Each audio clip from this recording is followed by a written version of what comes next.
Welcome to First Light, where we illuminate the stories of transformation, leadership, and impact that inspire positive change. I'm your host, Chris Keller, and today we're diving into the intersection of law, language, and leadership. Our guest is the incredible Karina De La Cruz, President and Director of Horizon Legal Solutions. We're going to hear about her journey, her insights on entrepreneurship, and the vital role of language access in justice. So get ready to be inspired. Karina, welcome to the show.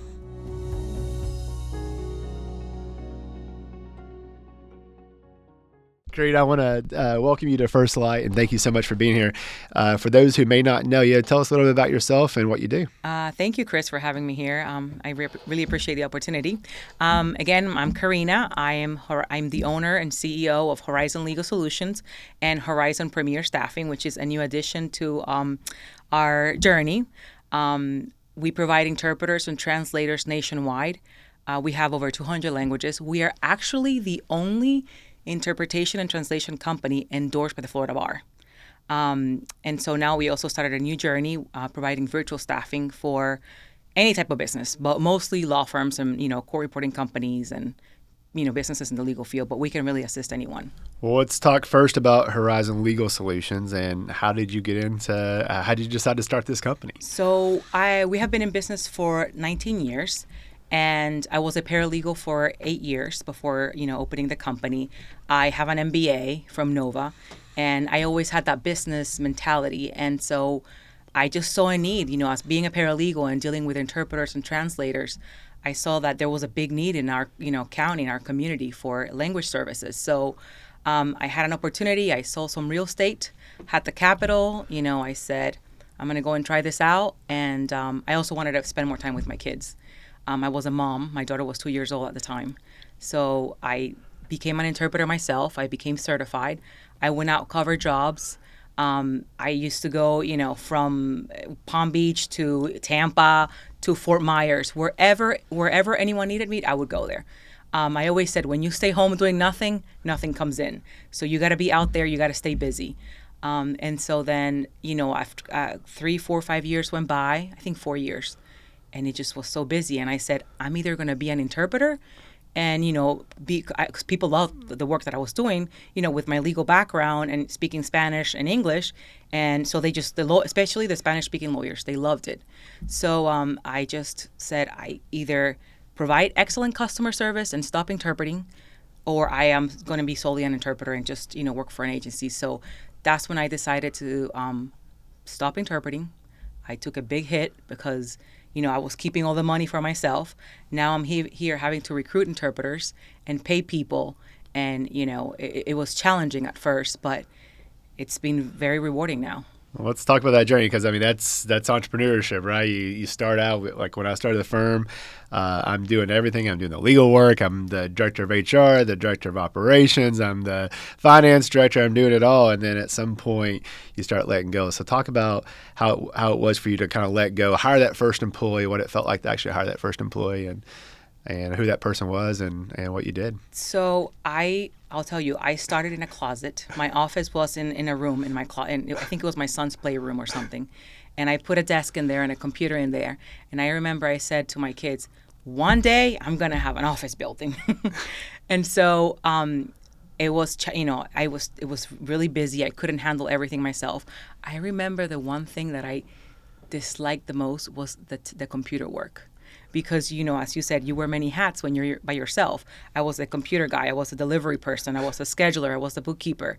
One thing that I will share with everyone is that trying to do it all and not doing it right was one of my biggest mistakes. Of course, you're small. You don't have a lot of money. You try to save them as much money as you can. But if I could go back and do it again, I would totally do it right from the beginning because it took me like 2 years just to organize everything. So I hired my first employee. I actually went through like 3-4 people within a year because it was hard to trust. We were talking earlier before we started the podcast about trust. And, I remember I had a calendar, a paper book where I would write my jobs and I would put a B for Bill and a check mark when the job was completed. So imagine transitioning. I had my book with me all the time. So I hired someone. I made them make copies of the calendar because I wouldn't let go of the book because I couldn't trust anyone, So learning to trust was a big challenge and a learning experience for me. But then I'm like, I look at my books. I still have all the calendars from like 10 years of paper calendars to where we are now, where everything is computer generated on the cloud and everyone can access this. And we have people working, North Carolina, Alabama, and just people everywhere. So it's been challenging, but I think doing it right from the beginning, I know it costs money, but that's one of my biggest advice to people is to do it right. Where did that entrepreneurial spirit come from? So my dad owned businesses. He was actually an attorney in the Dominican Republic, and he had a bookstore. He had bookstores throughout the country. So I sold books with him. And I remember I always wanted to keep, I'm like, Dad, I'm going to sell this book, but can I keep 20%? And my mom was also an entrepreneur. She had a hair salon and a boutique in the Dominican Republic. So we have, entrepreneurs in the family. And I just, one thing about me is that I was never chasing the dollar. I just really wanted to provide great service. I think I was talking to a group of college kids the other day, and I was telling them that doing it right, like if you're washing a dish, be proud and wash that dish, and do it right and clean it properly. So no matter what work you're doing, because they were like, oh no, I want to make a lot of money. I'm like, I'll tell you guys, like I might sound like a hypocrite, but I'm being honest. I've never chased a dollar, Chris. It's all being about doing the right thing, providing great service. I know networking. I know so many people in the community. So my reputation, I want to be able to look at you when I'm at an event and not be embarrassed because my company messed up or we messed up or I messed up. Ultimately, it's my responsibility because I'm responsible for my team if something goes wrong. But I think that sense of pride and doing it right, and I think that when you do a great job, it's just the rest just follows. Well, let's talk about building the business, because when you first start out, obviously you had some background in legal, being a paralegal, so you had some attorneys that you probably knew, but to grow it to the size that you have now and to be in business as long as you have now, how have you really gone about growing that network, bringing in more clients, securing more jobs, and be able to expand and grow as much as you have? So definitely networking, relationships. I think I'm a very honest person and being transparent. I don't think anyone wants to go have it, whether you're, in a business environment or a personal environment. I don't think anybody wants to hang out with someone who's being a hypocrite or, just showing off or, we all know what I'm referring to. But being honest, being transparent, really like wanting to do good work for people, being humble has helped me a lot. I don't go into a room saying, I'm pretty sure a lot of people estimate how well and what my company has done. I made $14,000 my first year in business, and we're now a multi-million-dollar company. So it's, humble, just being authentic, being yourself.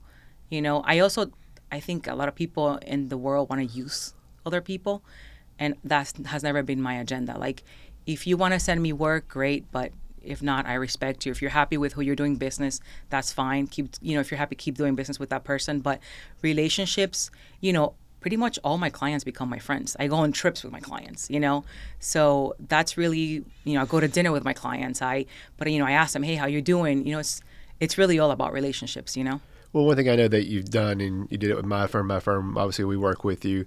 But one thing that I thought was creative is you were able to get a CLE credit for a class and go into law firms and not only come in and sell your service and talk about how great your service is, but also add some value in the sense that, hey, I can get your paralegals or your attorneys some continuing legal education. So talk about some of those creative ways that you've been able to separate yourself, differentiate yourself, and add value as well as a service. So actually, yes, thank you for reminding me. The CLE has been an amazing selling point.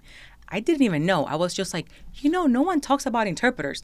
And we're here in South Florida, and like that's something that we deal with all the time. Like, people need to know this information. So my first CLE that I did it in a restaurant in Lakeland, Florida. There were about like 8 or 9 people. I have now spoken throughout the country.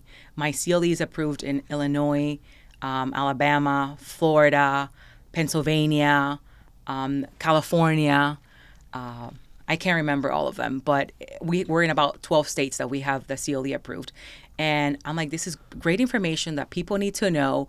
Like I'm like, most people think that there's a certification for every language. I'm like, this is wrong. So I would get a phone call. I need a certified Hebrew interpreter, for example. I'm like, that doesn't exist. I'm like, people need to hear this. People need to hear, and their laws, So I think educating, our clients has been a great, advantage to us where no one thought of it. I actually spoke with Chicago Bar Association the other day, and they were like, wow, this is a great idea. Like, no one had ever thought of this. And I'm like, you know what, too, Chris? Part of that is God. He puts it in my mind. He puts the ideas there. I think that without him, none of this would be possible. Rob, my husband, always says, God gave you this gift, so use it, and you're gifted, and he chose you pretty much, So especially when I'm having challenging days, he's like, hang in there, you can do this. But I really give him the credit, Let's break that down some, because that's obviously one of the biggest things I talk about on the podcast is your Power Five, your mental, emotional, spiritual, financial, and emotional well-being, and how really my focus on each of those aspects is really kind of led to my transformation. So I know spirituality is a big part of you and your husband's life. And so talk about the things that you do to keep yourself strong, because I know you're out networking. I see you out all the time. I know there's going to be an event tonight that you're probably going to be at with me. Yes. And so you're nonstop go, go, go. So what do you do to keep yourself grounded and keep yourself really going strong? Well, we start as much as I can, because it doesn't happen every day. I'd be lying if I told you that it did.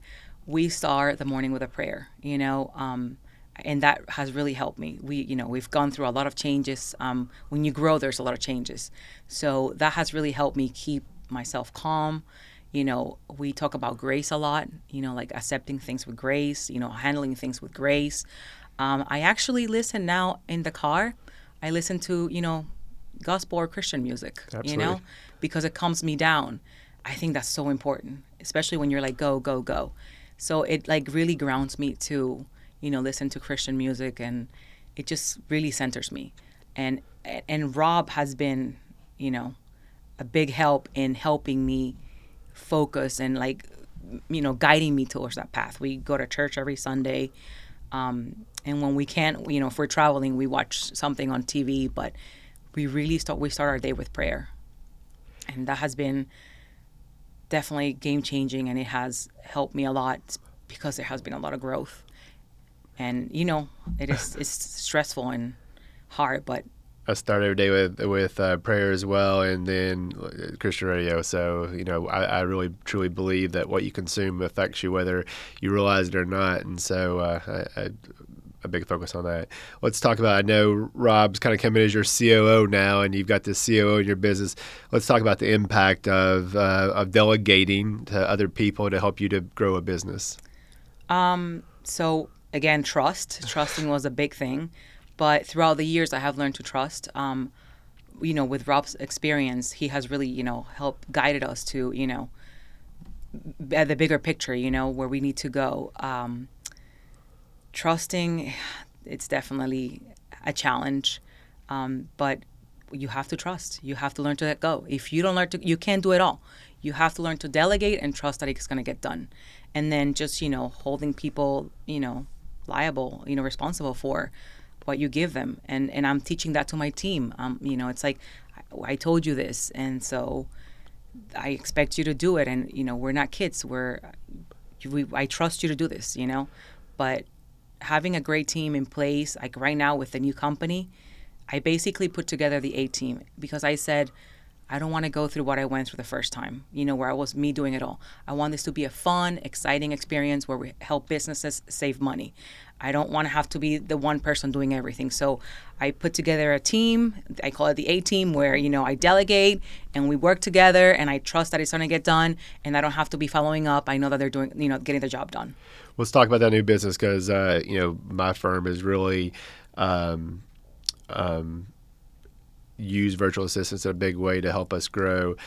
We've embraced it, I guess is the word I'm looking for. We've embraced virtual assistants, and we have, I think we're over 20 plus virtual assistants in our firm now.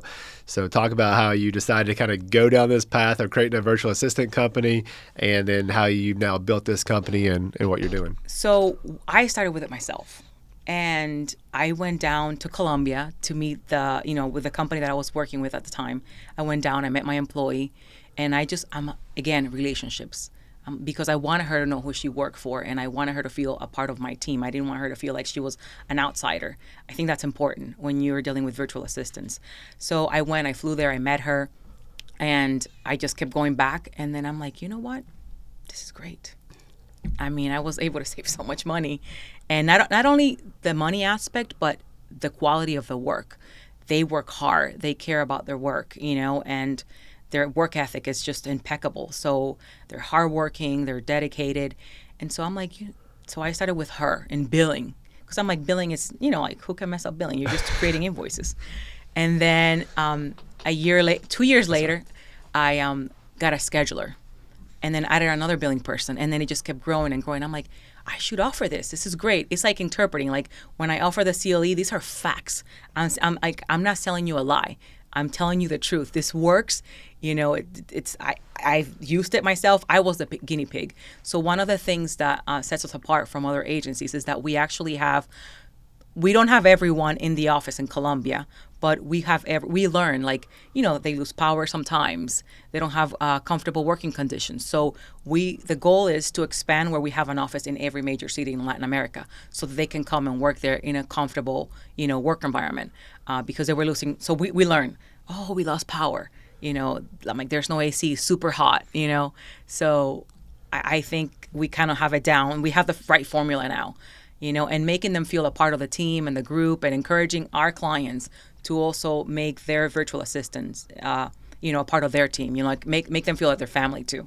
I think that's important. Well, let's talk about that because that a lot of law firms, businesses are scared to go down that path. Some are, we've embraced remote work, and if you come to my office, you think nobody works there. And I know you've been there. You're like, wow, you guys have 80 employees. And it doesn't look that way when you come in. So, which comes back to trust. But when you have virtual assistants who are in other countries and they're not necessarily feel like your employee, how do you go about that? How do you, and it's true for your own company too, how do you bring that culture in? How do you make them really feel a part of their team, especially when they're remote and they're in another country and not necessarily your full-time employee? So we have incentives. We have like gift cards that we can do for them. We have a budget for birthdays. Like yesterday, it was one of the girls' birthday. We make sure that my team sends out an email, happy birthday. We have company meetings. We have, that, hey, how are you doing? Is there anything we can do to make you feel better? Can we improve? Oh, you need a new set of headphones. Here, ship the headphones to you. Or you want to buy them yourself, send me the receipt and we reimburse you. Just making them feel important, that, that they're not outsiders. I think, meetings, we do a lot of Zoom meetings at least once a week with them. Quick 5 minutes. We know everybody has to get to work. I'm all about, hey, remember when I was at your office that day, I was like, I know everybody has to get back to work, so I'm going to do this quick, So we know time is of the essence. So, but making sure that we keep them present, that we keep them engaged, Christmas, doing Christmas bonuses for them. We ship swag, company swag. Like even a hat goes a long way. People don't even know, like something so small can really, put a smile on someone's face. So just having, small details that we know are going to make them happy. For law firms that are considering virtual assistants, what's the piece of advice you would give or the first step you would tell them to take? And I mean, obviously the easiest first step is call you. Exactly. Call us. But I would say start with one. Yeah. Give it a shot. Like what do you have to lose? It's not like you're paying, crazy salary. Try it. Why not? Like, honestly, Chris, it's been tremendous. I mean, what I have seen, the growth, the funds that I've been able to save, the investments that I've been able to make because of it have been tremendous. And also, we're changing people's life. Like, we are improving people's lives, because most of those people, like, what they get paid through us is way more than what they would make through another company, in their country. So I also say it helps with immigration, control immigration. Well, we've seen it. We have some of our VAs are actually attorneys in their home country, but they can't find a job as a lawyer. And if they did, it wouldn't pay them nearly as much as they're making working for us. So they get to kind of live out their career because they're working for a law firm and get to kind of be in that profession and make more money. So, I see that as a big thing. How do you manage your time with two companies now? You got the Horizon Legal Solutions with the translation, and now you're building this virtual assistant company that's I guess international, not nationwide, international now. How you doing both? It's been a struggle. I'm not gonna lie. I don't lie. It's been challenging the first few months, but I think now we're at a good point. I had to weed out some people that were not a good fit for it, but I think now we are smooth sailings, hopefully, and it's definitely setting time for myself. You've got to set time for yourself. If you're, there was a time that I felt burnt out. I was like, I can't anymore, And this was prior to starting the new company. But, having the right team and definitely setting time aside for yourself. I try to work out at least 3 times a week. I'm like, and then my trainer's like, put the phone down. She's like, it doesn't matter. This is an hour for yourself. Do it. And it was hard at first to put the phone down, but you've got to, you just feel so much better after you do something for yourself, then you're renewed and you can go and really help people out with a better attitude. Because if you're always on the go, go, go, go trajectory that I was, that's when, you're like, I can't, you throw a towel and you kind of want to quit, but, setting that time. One thing about that, they kind of brought that up is go, go, go and put your phone down.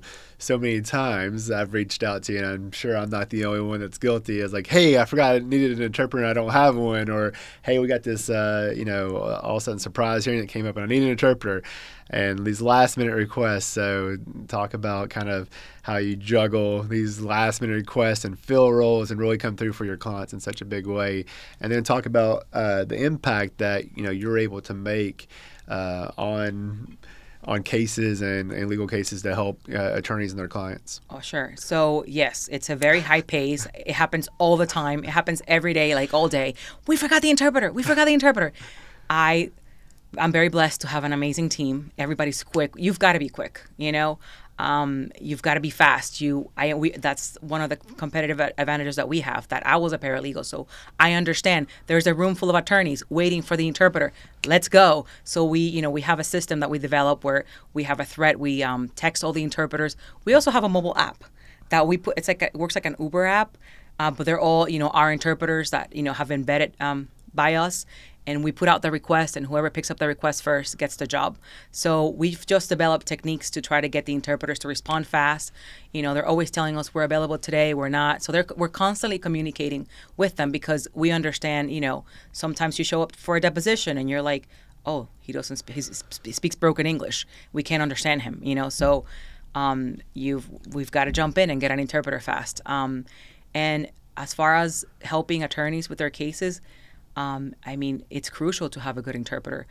We provided the interpreters for a huge case that was a federal case that was here at the Court of Appeal here in downtown West Palm, and it had to be federally certified interpreters. There are different types of certifications. So the CLE that I do for my clients, I do for every new employee. I teach them what the law is. I tell them, there's the certifications for in every state for different languages. Each state is different.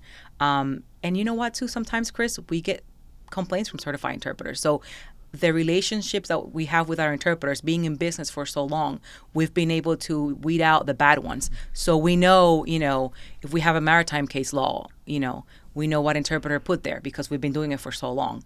But it's crucial because we had a case the other day. It was a French interpreter, and it had to do with like chemistry and chemicals, and we wanted to make sure that we had all the vocabulary for that interpreter to prep before the proceedings took place. So, it's just we're always I'm meeting every week. And where did we go wrong this week, and what can we learn from it? I don't get mad. I don't yell.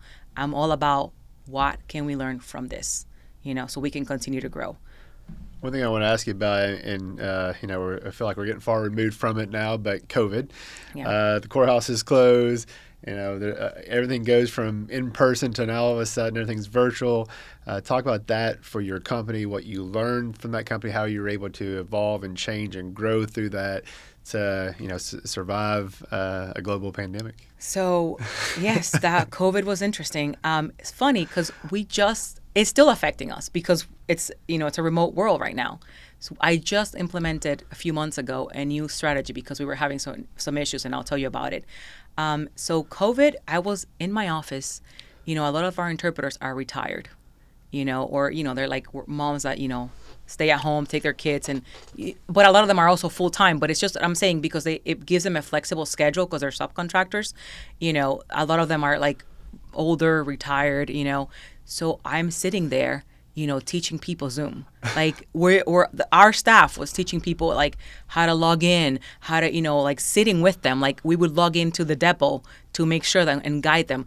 I would do it the day before so we wouldn't have any issues. Like, hey, let's do a practice run. Let's make sure.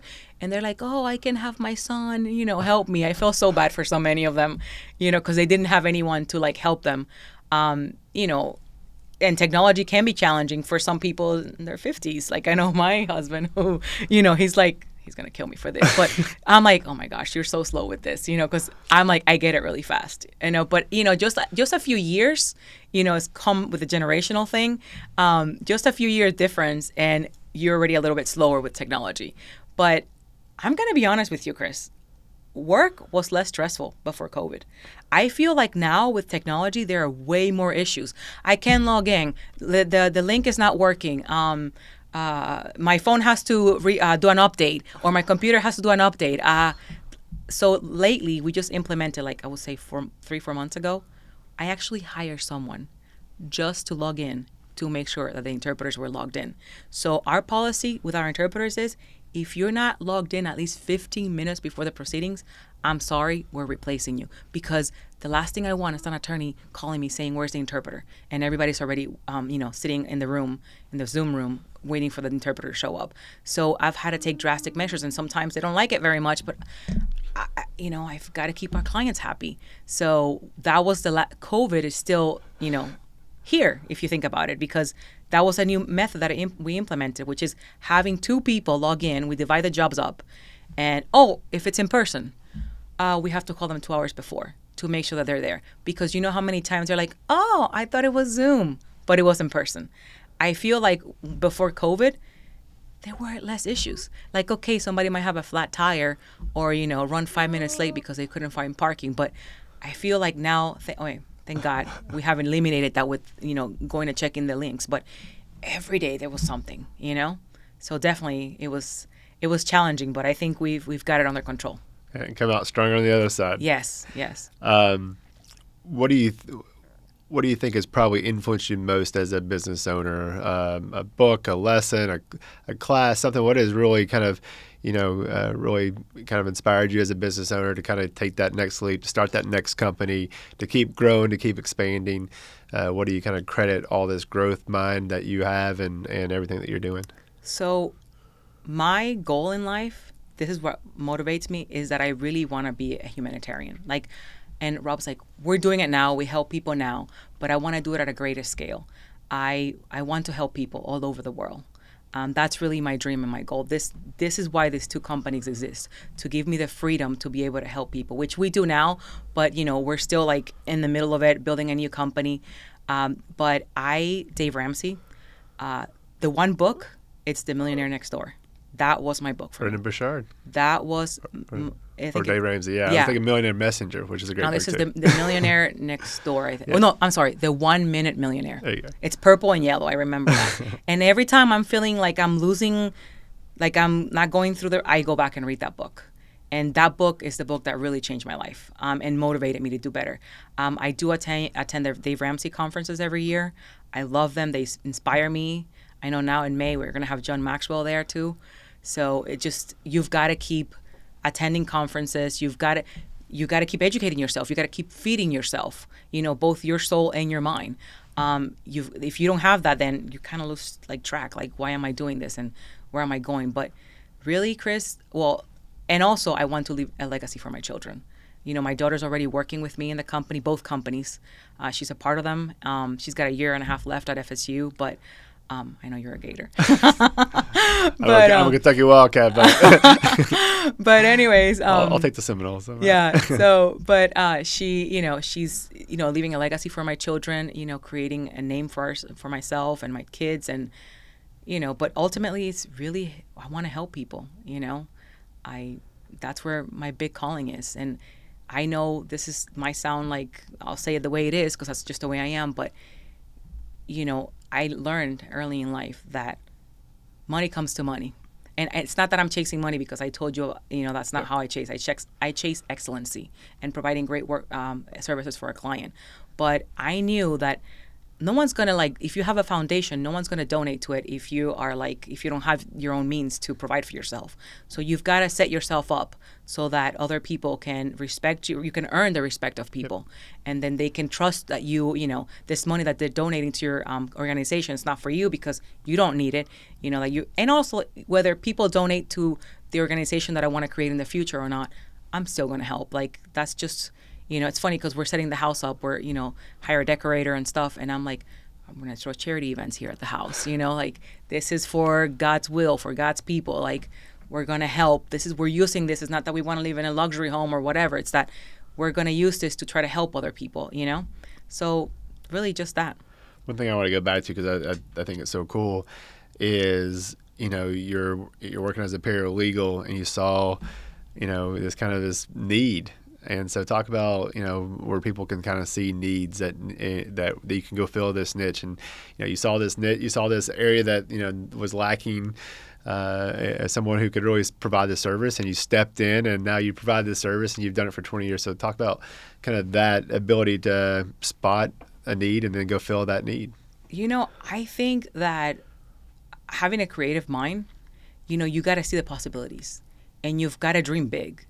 Because if you don't, then, so I'm like, you got to dream big. I was talking to a lady who was in the beauty business, and I was filled with ideas. I'm like, you can go to hotels and sell your services. Like the lady that does my makeup sometimes, I'm like, go to Palm Beach, sell your services to hotels. There's just a world of things out there. You just got to open your imagination and your mind to it. But you can find a niche. And one of the quotes, I can't remember it exactly, but Mark Cuban, he said, it's not about, finding your passion. It's about getting good at what you do. Once you get good at what you do, you're going to love it. That's pretty much what happened to me. I never thought I was going to be an interpreter. Though I was a paralegal, I had an MBA. Interpreting, if you would have told me that when I was, 18, I would have never believed you, and that I was going to create all this out of, interpreting and languages, never would have believed you. But, when you get good at something, you love it. So if you find something that, that you get good at, you're going to love it. Whether it's, changing light bulbs or, mopping floors or being a lawyer or an interpreter or whatever it is that you're doing. If you get good at it, I think that's key. You'll find your niche. There's always a market for what you have if you're doing a great job. I don't think we can end on more of a high note than that. I think that's phenomenal advice, and what you've done and what you built is amazing. So thank you for sharing your story. Thank you for sharing your services, and thank you for providing excellence for my firm and for our clients. Thank you. Thank you for having us. Thank you, Chris. Karina, thank you so much for sharing your story and expertise with us. Your dedication to justice through language access is truly inspiring, and I know our listeners will walk away with new insights and inspiration. To all of you listening, remember that every conversation has the power to change lives when we bridge the gap with understanding and empathy. Thank you for tuning into First Light, and as always, keep shining your light.